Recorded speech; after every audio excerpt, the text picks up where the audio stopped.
Good day. Today we are at nugget number 19, and this is called a revolution of love. We've already said that in the past that we need much more than a revival nowadays. We need a movement.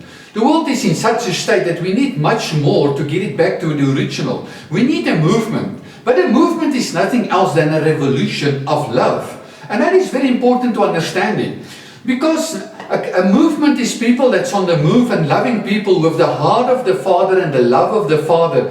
And where all of them is on the move, all believers on the move, you get a revolution of love. Because the language of the heart is the language of love. We need to speak the language of the heart to people. We can come to them with lots of arguments and lots of theology, but in the first place, people understand the language of love. We always say, people do not care how much you know until they know how much you care.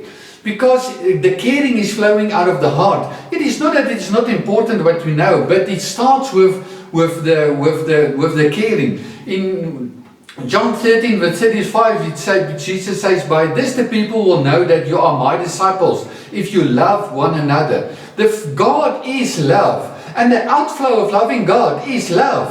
Because and by this you will know people in terms of what they believe is their love flowing out of their hearts, love for every person, love for all people. Because movement is nothing else than a revolution of love. Thank you very much.